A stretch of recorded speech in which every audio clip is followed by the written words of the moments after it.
Hello, everyone. Bit of a different stream today. Let me pop up this. I'm gonna continue from where I left off, but just wanted to do like a stream reading Numbers 12 because, of course, we always wanna improve our faith with Jesus, right? But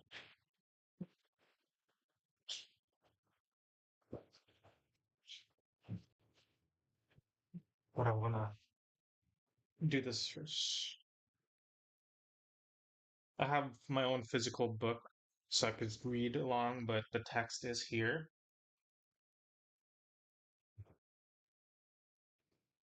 The text is here. So let's read. 12. Miriam and Aaron began to talk against Moses because of his Cushite wife, for he had married a Cushite. Has the Lord spoken only through Moses? They asked, Hasn't he also spoken through us? and the Lord heard this. Now Moses was a very humble man, more humble than anyone else on the face of the earth. At once the Lord said to Moses, Aaron, and Miriam, Come out to the tent of meeting, all three of you. So the three of them went out. Then the Lord came down in a pillar of cloud. He stood at the entrance to the tent and summoned Aaron and Miriam. When the two of them stepped forward, he said, Listen to my words. When there is a prophet among you, I, the Lord, reveal myself to them in visions. I speak to them in dreams. But this is not true of my servant Moses. He is faithful in all my house. With him I speak face to face, clearly, and not in riddles. He sees the form of the Lord. Why then were you not afraid to speak against my servant Moses? The anger of the Lord burned against them, and he left them. When the cloud lifted from above the tent, Miriam's skin was leprous. It became as white as snow. Aaron turned toward her and saw that she had a defiling skin disease. And he said to Moses, Please, my Lord, I ask you not to hold against us the sin we have so foolishly committed. Do not let her be like a stillborn infant coming from its mother's womb with its flesh half eaten away. So Moses cried out to the Lord. Please, God, heal her! The The Lord Lord replied to replied to Moses, Moses, If her father had spit in her face, would she not have been in disgrace for 7 days? Confine her outside the camp for 7 days. After that, she can be brought back. So Miriam was confined outside the camp for 7 days, and the people did not move on till she was brought back. After that, Um, oh yes, a little bit left. Sorry about that. the people left Tizir and encamped in the desert of Paran. Or that's it Chapter for 11. Now the people, chapter 12. That's it for 12. So, what came up here? So three of them went out. Wow, that was interesting.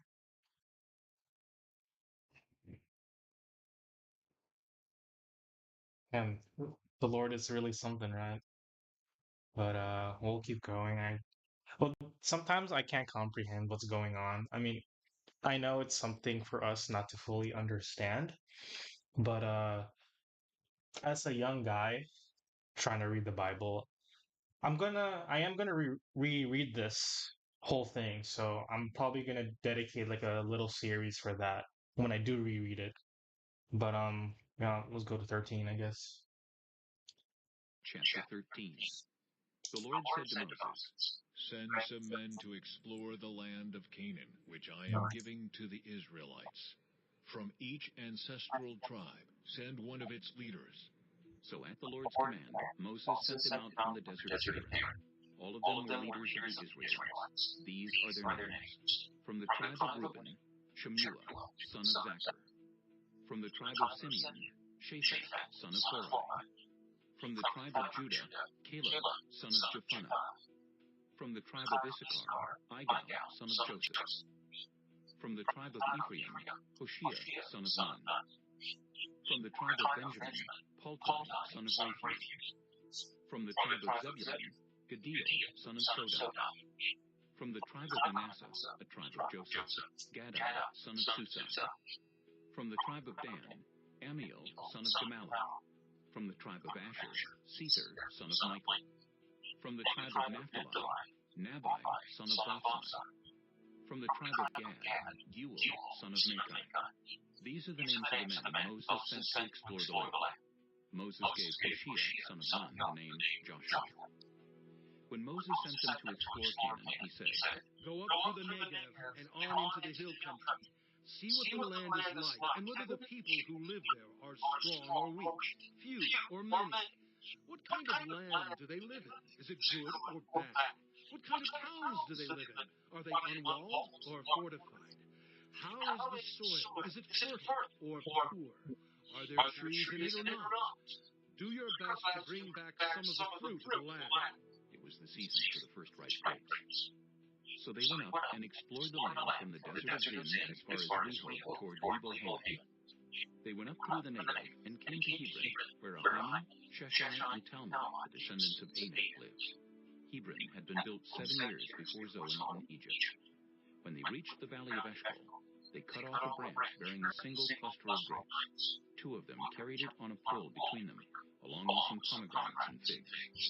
That place was called the Valley of Eshcol because of the cluster of grapes the Israelites cut off there. At the end of 40 days, they returned from exploring the land. They came back to Moses and Aaron and the whole Israelite community at Kadesh in the desert of Paran. There they reported to them and to the whole assembly and showed them the fruit of the land. They gave Moses this account. We went into the land to which you sent us, and it does flow with milk and honey. Here is its fruit. But the people who live there are powerful, and the cities are fortified and very large. We even saw descendants of Anak there. The Amalekites live in the Negev, the Hittites, Jebusites, and Amorites live in the hill country, and the Canaanites live near the sea and along the Jordan. Then Caleb silenced the people before Moses and said, We should go up and take possession of the land, for we can certainly do it. but the men who had gone up with him said, We can't attack those people. They are stronger than we are. and they spread among the Israelites a bad report about the land they had explored. They said, The land we explored devours those living in it. All the people we saw there are of great size. We saw the Nephilim there. The descendants of Anak come from the Nephilim. We seemed like grasshoppers in our own eyes, and we looked the same to them. Chapter 14. Chapter 14. That night, all the members of the community raised their voices and wept aloud. All the Israelites grumbled against Moses and Aaron, and the whole assembly said to them, If only we had died in Egypt, or in this wilderness. Why is the Lord bringing us to this land only to let us fall by the sword? Our wives and children will be taken as plunder. Wouldn't it be better for us to go back to Egypt? and they said to each other. We should choose a leader and go back to Egypt. Then Moses and Aaron fell face down in front of the whole Israelite assembly gathered there. Joshua son of Nun and Caleb son of Jephunneh, who were among those who had explored the land, tore their clothes and said to the entire Israelite assembly, The land we passed through and explored is exceedingly good. If the Lord is pleased with us, he will lead us into that land, a land flowing with milk and honey, and will give it to us. Only do not rebel against the Lord, and do not be afraid of the people of the land, because we will devour them. The protection is gone, but the Lord is with us. Do not be afraid of them. but the whole assembly talked about stoning them. Then the glory of the Lord appeared at the tent of meeting to all the Israelites. The Lord said to Moses, How long will these people treat me with contempt? How long will they refuse to believe in me, in spite of all the signs I have performed among them? I will strike them down with a plague and destroy them, but I will make you into a nation greater and stronger than they. Moses said to the Lord, Then the Egyptians will hear about it. By your power you brought these people up from among them, and they will tell the inhabitants of this land about it. They have already heard that you, Lord, are with these people, and that you, Lord, have been seen face to face, that your cloud stays over them, and that you go before them in a pillar of cloud by day and a pillar of fire by night. If you put all these people to death, leaving none alive, the nations who have heard this report about you will say, The Lord was not able to bring these people into the land he promised them on oath, so he slaughtered them in the wilderness. Now may the Lord's strength be displayed, just as you have declared. The Lord is slow to anger, abounding in love, and forgiving sin and rebellion, yet he does not leave the guilty unpunished. He punishes the children for the sin of the parents to the third and fourth generation. In accordance with your great love, forgive the sin of these people, just as you have pardoned them from the time they left Egypt until now. The Lord replied, I have forgiven them, as you asked. Nevertheless, as surely as I live, and as surely as the glory of the Lord fills the whole earth, not one of those who saw my glory and the signs I performed in Egypt and in the wilderness, but who disobeyed me and tested me 10 times, not one of them will ever see the land I promised on oath to their ancestors. No one who has treated me with contempt will ever see it. But because my servant Caleb has a different spirit and follows me wholeheartedly, I will bring him into the land he went to, and his descendants will inherit it. Since the Amalekites and the Canaanites are living in the valleys, turn back tomorrow and set out toward the desert, along the route to the Red Sea. The Lord said to Moses and Aaron, How long will this wicked community grumble against me? I have heard the complaints of these grumbling Israelites. So tell them, as surely as I live, declares the Lord, I will do to you the very thing I heard you say. In this wilderness your bodies will fall, every one of you 20 years old or more, who was counted in the census, and who has grumbled against me. Not one of you will enter the land I swore with uplifted hand to make your home, except Caleb, son of Jephunneh, and Joshua, son of Nun. As for your children that you said would be taken as plunder, I will bring them in to enjoy the land you have rejected. But as for you, your bodies will fall in this wilderness. Your children will be shepherds here for 40 years, suffering for your unfaithfulness, until the last of your bodies lies in the wilderness.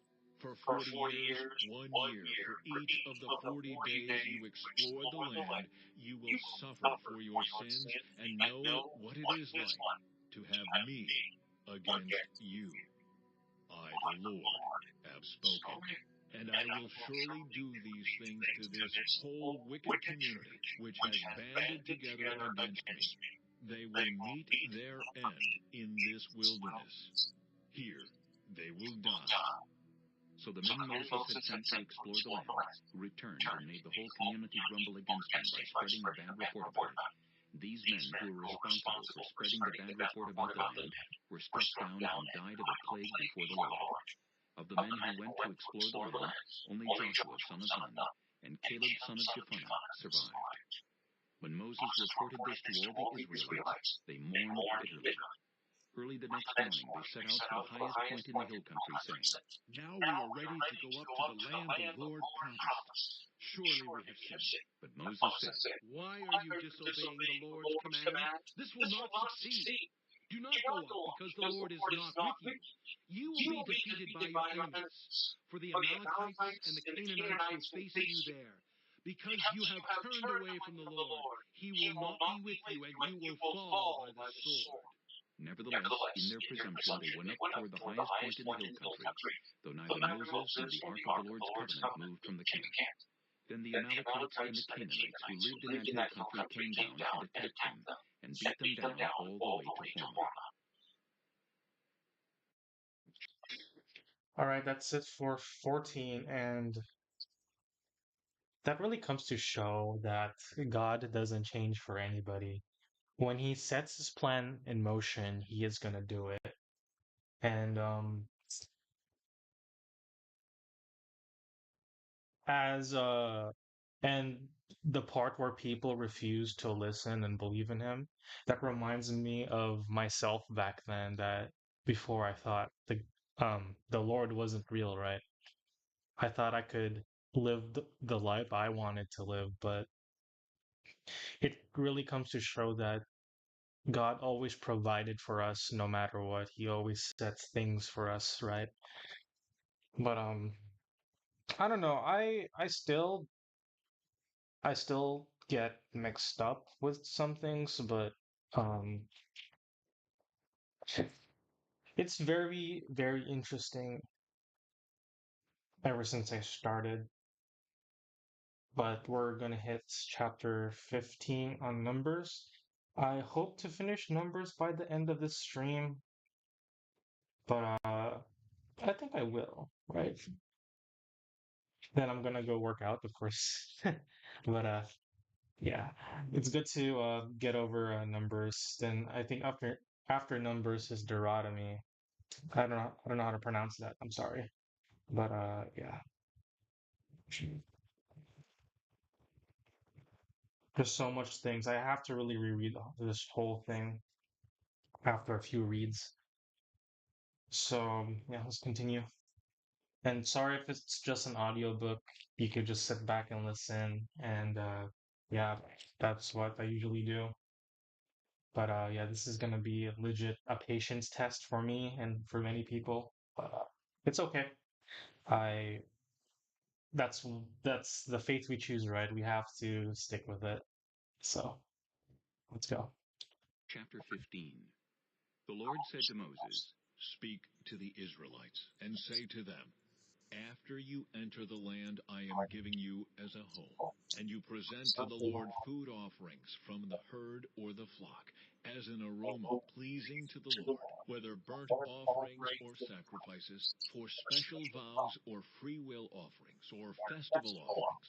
Then the person who brings an offering shall present to the Lord a grain offering of a tenth of an ephah of the finest flour mixed with a quarter of a hin of olive oil. With each lamb for the burnt offering or the sacrifice, prepare a quarter of a hin of wine as a drink offering. With a ram, prepare a grain offering of 2/10 of an ephah of the finest flour, mixed with a third of a hin of olive oil, and a third of a hin of wine as a drink offering. Offer it as an aroma pleasing to the Lord. When you prepare a young bull as a burnt offering or sacrifice, for a special vow or a fellowship offering to the Lord, bring with the bull a grain offering of 3/10 of an ephah of the finest flour, mixed with half a hin of olive oil, and also bring half a hin of wine as a drink offering. This will be a food offering, an aroma pleasing to the Lord. Each bull or ram, each lamb or young goat is to be prepared in this manner. Do this for each one, for as many as you prepare. Everyone who is native born must do these things in this way when they present a food offering as an aroma pleasing to the Lord. For the generations to come, whenever a foreigner or anyone else living among you presents a food offering as an aroma pleasing to the Lord, they must do exactly as you do. The community is to have the same rules for you and for the foreigner residing among you. This is a lasting ordinance for the generations to come. You and the foreigner shall be the same before the Lord. The same laws and regulations will apply both to you and to the foreigner residing among you. The Lord said to Moses, Speak to the Israelites, and say to them, When you enter the land to which I am taking you, and you eat the food of the land, present a portion as an offering to the Lord. Present a loaf from the first of your ground meal and present it as an offering from the threshing floor. Throughout the generations to come, you are to give this offering to the Lord from the first of your ground meal. Now, if you, as a community, unintentionally fail to keep any of these commands the Lord gave Moses, any of the Lord's commands to you through him, from the day the Lord gave them and continuing through the generations to come, and if this is done unintentionally, without the community being aware of it, then the whole community is to offer a young bull for a burnt offering as an aroma pleasing to the Lord, along with its prescribed grain offering and drink offering, and a male goat for a sin offering. The priest is to make atonement for the whole Israelite community, and they will be forgiven, For it was not intentional, and they have presented to the Lord for their wrong a food offering and a sin offering. The whole Israelite community and the foreigners residing among them will be forgiven, because all the people were involved in the unintentional wrong. But if just one person sins unintentionally, that person must bring a year-old female goat for a sin offering. The priest is to make atonement before the Lord for the one who erred by sinning unintentionally. And when atonement has been made, that person will be forgiven. One and the same law applies to everyone who sins unintentionally, whether a native-born Israelite or a foreigner residing among you. But anyone who sins defiantly, whether native-born or foreigner, blasphemes the Lord and must be cut off from the people of Israel, because they have despised the Lord's word and broken his commands. They must surely be cut off. Their guilt remains on them. While the Israelites were in the wilderness, a man was found gathering wood on the Sabbath day. Those who found him gathering wood brought him to Moses and Aaron and the whole assembly, and they kept him in custody because it was not clear what should be done to him. Then the Lord said to Moses, "The man must die. The whole assembly must stone him outside the camp." So the assembly took him outside the camp and stoned him to death, as the Lord commanded Moses. The Lord said to Moses, "Speak to the Israelites and say to them, throughout the generations to come, you are to make tassels on the corners of your garments, with a blue cord on each tassel. You will have these tassels to look at, and so you will remember all the commands of the Lord, that you may obey them and not prostitute yourselves by chasing after the lusts of your own hearts and eyes. Then you will remember to obey all my commands and will be consecrated to your God. I am the Lord your God, who brought you out of Egypt to be your God. I am the Lord your God." Chapter 16. Wow. Korah, son of Izhar, the son of Kohath, the son of Levi, and certain Reubenites, Dathan and Abiram, sons of Eliab, and On, son of Peleth, became insolent and rose up against Moses. With them were 250 Israelite men, well-known community leaders who had been appointed members of the council. They came as a group to oppose Moses and Aaron and said to them, You have gone too far. The whole community is holy, every one of them, and the Lord is with them. Why then do you set yourselves above the Lord's assembly? When Moses heard this, he fell face down. Then he said to Korah and all his followers, In the morning the Lord will show who belongs to him and who is holy, and he will have that person come near him. The man he chooses he will cause to come near him. You, Korah, and all your followers are to do this. Take censers and tomorrow put burning coals and incense in them before the Lord. The man the Lord chooses will be the one who is holy. You Levites have gone too far.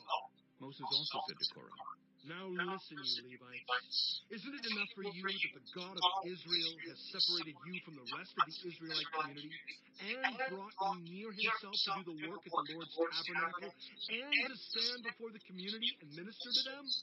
He has brought you and all your fellow Levites near himself. But now you are trying to get the priesthood too. It is against the Lord that you and all your followers have banded together.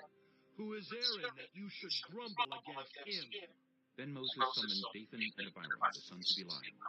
But they said, We will not come. Isn't it enough that you have brought us up out of a land flowing with milk and honey to kill us in the wilderness?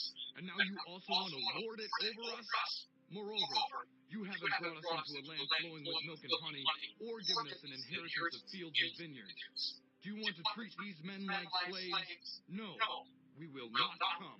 Then Moses became very angry and said to the Lord, Do not accept their offering. I have not taken so much as a donkey from them, nor have I wronged any of them.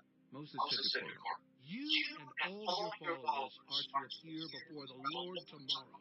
You and they and Aaron. Each man is to take his censer and put incense in it, 250 censers in all, and present it before the Lord. You and Aaron are to present your censers also. So each of them took his censer, put burning coals and incense in it, and stood with Moses and Aaron at the entrance to the tent of meeting. When Korah had gathered all his followers in opposition to them at the entrance to the tent of meeting, the glory of the Lord appeared to the entire assembly. The Lord said to Moses and Aaron, Separate yourselves from this assembly, so I can put an end to them at once. But Moses and Aaron fell face down and cried out, Oh God, the God who gives breath to all living things. Will you be angry with the entire assembly when only one man sins? Then the Lord said to Moses, Say to the assembly, move away from the tents of Korah, Dathan, and Abiram.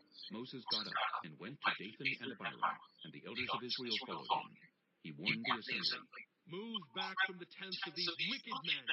Do not touch anything belonging to them, or you will be swept away because of all their sins. So they moved away from the tents of Korah, Dathan, and Abiram.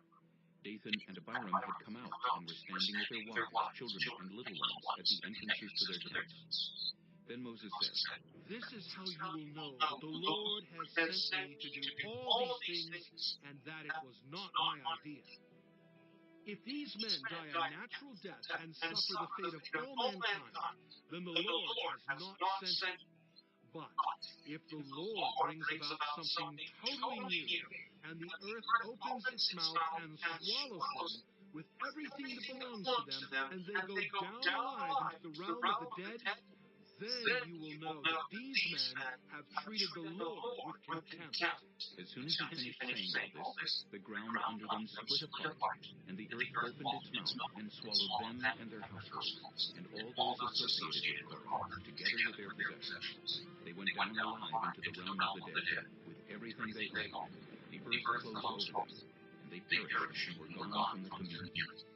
At their cries, all the Israelites around them fled, shouting, The earth is going to swallow us too! and fire came out from the Lord and consumed the 250 men who were offering the incense. The Lord said to Moses, Tell Eleazar, son of Aaron the priest, to remove the censers from the charred remains and scatter the coals some distance away, for the censers are holy, the censers of the men who sinned at the cost of their lives. Hammer the censers into sheets to overlay the altar, for they were presented before the Lord and have become holy. Let them be a sign to the Israelites. So Eleazar the priest collected the bronze censers brought by those who had been burned to death, and he had them hammered out to overlay the altar, as the Lord directed him through Moses. This was to remind the Israelites that no one except the descendant of Aaron should come to burn incense before the Lord, or he would become like Korah and his followers. The Wow. next day, the whole Israelite community grumbled against Moses and Aaron. You have killed the Lord's people, They said. But when the assembly gathered in opposition to Moses and Aaron and turned toward the tent of meeting, suddenly the cloud covered it, and the glory of the Lord appeared. Then Moses and Aaron went to the front of the tent of meeting, and the Lord said to Moses, Get away from this assembly, so I can put an end to them at once. and they fell face down. Then Moses said to Aaron, Take your censer and put incense in it, along with burning coals from the altar, and hurry to the assembly to make atonement for them. Wrath has come out from the Lord. The plague has started. So Aaron did as Moses said, and ran into the midst of the assembly. The plague had already started among the people, but Aaron offered the incense and made atonement for them. He stood between the living and the dead, and the plague stopped. But 14,700 people died from the plague, in addition to those who had died because of Korah. Then Aaron returned to Moses at the entrance to the tent of meeting, for the plague had stopped. Chapter Okay, there's a lot of taking on this chapter. So Korra's followers basically just got swallowed by the earth, and wow, that was insane. Uh, Moses, do you want to treat these men like slaves? No, we will not come. But Moses didn't hear. Oh, so they question the Lord's authority? I don't know. Like the Korah's followers? That's very interesting. But yeah, the Lord didn't take that. So he used the earth to. Let me fix the layout here. Sorry about that. Yeah, let me fix the layout here. I know it's kind of weird. It's just an audio, but it's how it. I don't know how to set up the stream for this yet. I'm legit. This is my first Bible stream.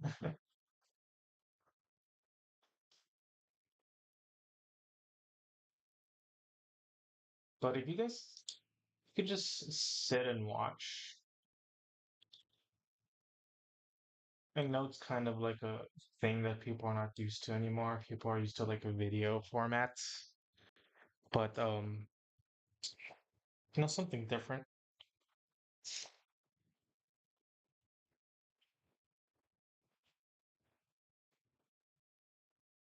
So much to go through in numbers.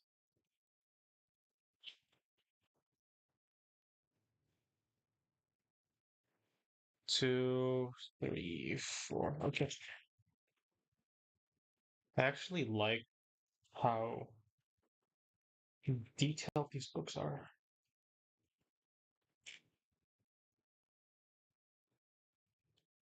Yet again, just a few pages.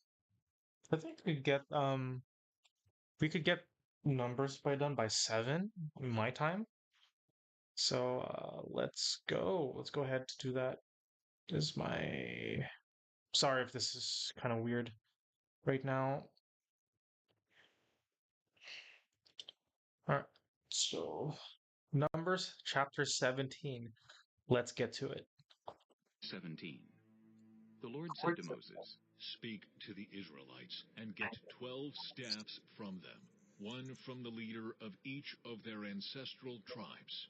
Write the name of each man on his staff. On the staff of Levi, write Aaron's name, for there must be one staff for the head of each ancestral tribe. Place them in the tent of meeting in front of the ark of the covenant law, where I meet with you. The staff belonging to the man I choose will sprout, and I will rid myself of this constant grumbling against you by the Israelites. So Moses spoke to the Israelites, and their leaders gave him 12 staffs, one for the leader of each of their ancestral tribes. And Aaron's staff was among them. Moses placed the staffs before the Lord in the tent of the covenant law. The next day Moses entered the tent and saw that Aaron's staff, which represented the tribe of Levi, had not only sprouted, but had budded, blossomed, and produced almonds. Then Moses brought out all the staffs from the Lord's presence to all the... Oh, I gotta restart that. Sorry. I just had to fix the audio properties on this because um the properties, filters,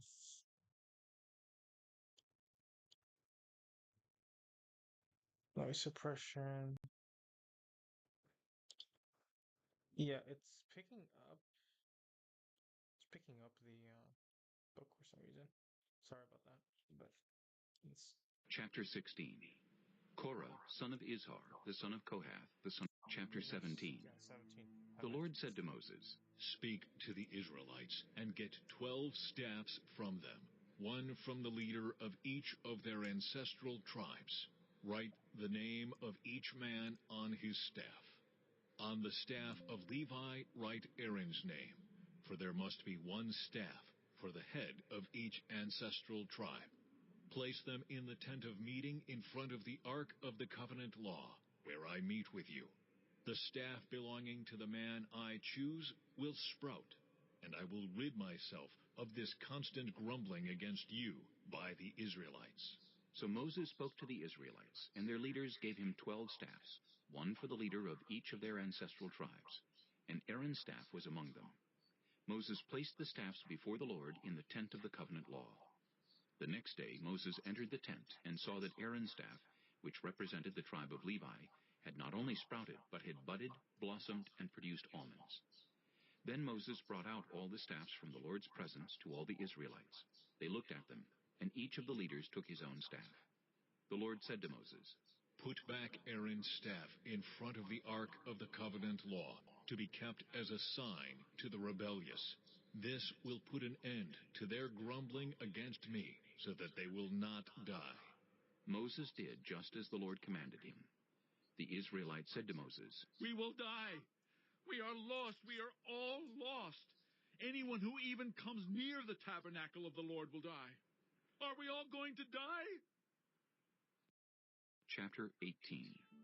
The Lord said to Aaron, "You, your sons, and your family are to bear the responsibility for offenses connected with the sanctuary, and you and your sons alone are to bear the responsibility for offenses connected with the priesthood. Bring your fellow Levites from your ancestral tribe to join you and assist you when you and your sons minister before the tent of the covenant law. They are to be responsible to you and are to perform all the duties of the tent. But they must not go near the furnishings of the sanctuary or the altar. Otherwise both they and you will die. They are to join you and be responsible for the care of the tent of meeting, all the work at the tent, and no one else may come near where you are. You are to be responsible for the care of the sanctuary and the altar, so that my wrath will not fall on the Israelites again.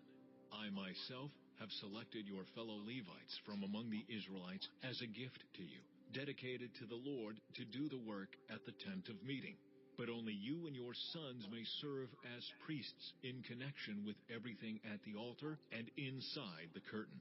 I am giving you the service of the priesthood as a gift. Anyone else who comes near the sanctuary is to be put to death." Then the Lord said to Aaron, "I myself have put you in charge of the offerings presented to me. All the holy offerings the Israelites give me, I give to you and your sons as your portion, your perpetual share. You are to have the part of the most holy offerings that is kept from the fire. From all the gifts they bring me as most holy offerings, whether grain or sin or guilt offerings, that part belongs to you and your sons. Eat it as something most holy. Every male shall eat it. You must regard it as holy. This also is yours, whatever is set aside from the gifts of all the wave offerings of the Israelites. I give this to you and your sons and daughters as your perpetual share. Everyone in your household who is ceremonially clean may eat it.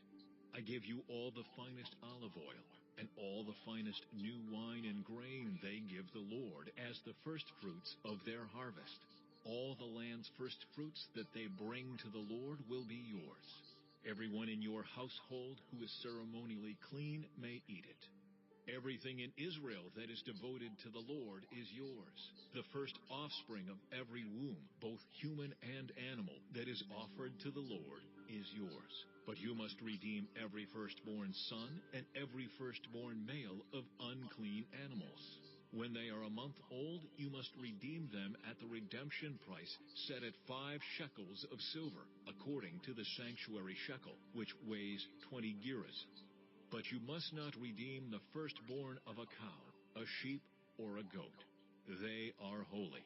Splash their blood against the altar and burn their fat as a food offering, an aroma pleasing to the Lord. Their meat is to be yours, just as the breast of the wave offering and the right thigh are yours. Whatever is set aside from the holy offerings the Israelites present to the Lord, I give to you and your sons and daughters as your perpetual share. It is an everlasting covenant of salt before the Lord for both you and your offspring." The Lord said to Aaron, "You will have no inheritance in their land, nor will you have any share among them. I am your share and your inheritance among the Israelites. I give to the Levites all the tithes in Israel as their inheritance, in return for the work they do while serving at the tent of meeting.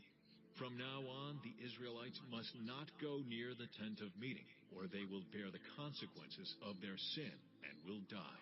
It is the Levites who are to do the work at the tent of meeting and bear the responsibility for any offenses they commit against it. This is a lasting ordinance for the generations to come. They will receive no inheritance among the Israelites. Instead, I give to the Levites as their inheritance the tithes that the Israelites present as an offering to the Lord. That is why I said concerning them, they will have no inheritance among the Israelites." The Lord said to Moses, "Speak to the Levites and say to them, When you receive from the Israelites the tithe I give you as your inheritance, you must present a tenth of that tithe as the Lord's offering. Your offering will be reckoned to you as grain from the threshing floor or juice from the winepress. In this way, you also will present an offering to the Lord from all the tithes you receive from the Israelites. From these tithes you must give the Lord's portion to Aaron the priest. You must present as the Lord's portion the best and holiest part of everything given to you. Say to the Levites, when you present the best part, it will be reckoned to you as the product of the threshing floor or the winepress. You and your households may eat the rest of it anywhere, for it is your wages for your work at the tent of meeting. By presenting the best part of it, you will not be guilty in this matter. Then you will not defile the holy offerings of the Israelites, and you will not die. Chapter. Okay, that's it for chapter 18. And wow, another interesting moment. It's so like out of all of the books I've read, right? It's just you can't help but to be fascinated of how detailed this really is. And there's a lot of sin offerings, grain offerings, and things that the Lord instructed on how to cover your sin because we're all sinners, right? At the end of the day. But